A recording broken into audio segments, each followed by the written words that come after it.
মোস্তাফিজুর রহমানের আইপিএল খেলা নিয়ে বাংলাদেশ ক্রিকেট বোর্ড এবং বাংলাদেশ সরকারের যে অবস্থান, তাতে গোটা বাংলাদেশের সাধারণ জনগণ অত্যন্ত খুশি এবং আনন্দিত।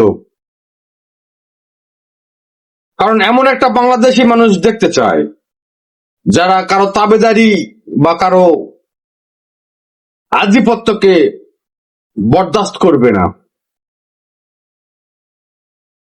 কিন্তু এখানে আমার কিছু প্রশ্ন।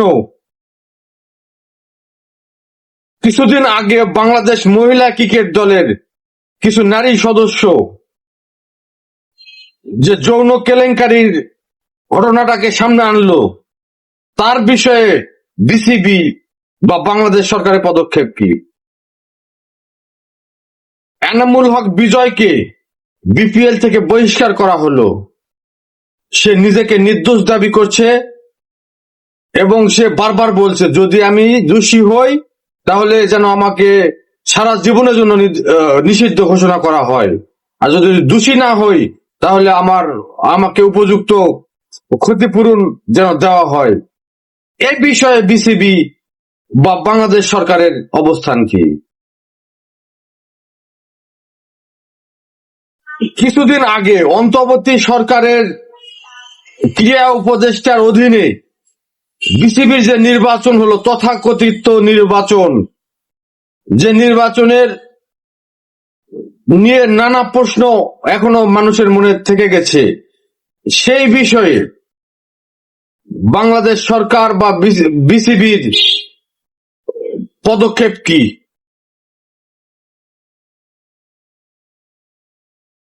বাংলাদেশের টেস্ট স্ট্যাটাস পাওয়ার 25 বছরের মাথায় এখনো সারা দেশে একটিও স্পোর্টিং উইকেট নেই যেখানে ব্যাটসম্যানরা স্বাচ্ছন্দ্যে ব্যাটিং করতে পারে। কেন নেই?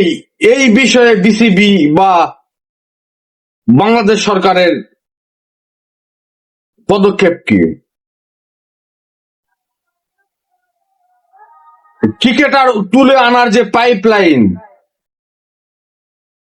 বিশেষ করে বিভিন্ন জাতীয় লিগ বা জেলা ভিত্তিক লিগগুলো যেগুলো প্রায় বন্ধ হয়ে আছে, প্রথম শ্রেণীর ম্যাচগুলো প্রায় বন্ধ হয়ে আছে,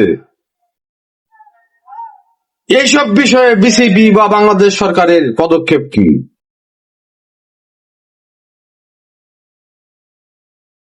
এরকম হাজারো প্রশ্ন মনের মধ্যে দানা বেঁধে আছে।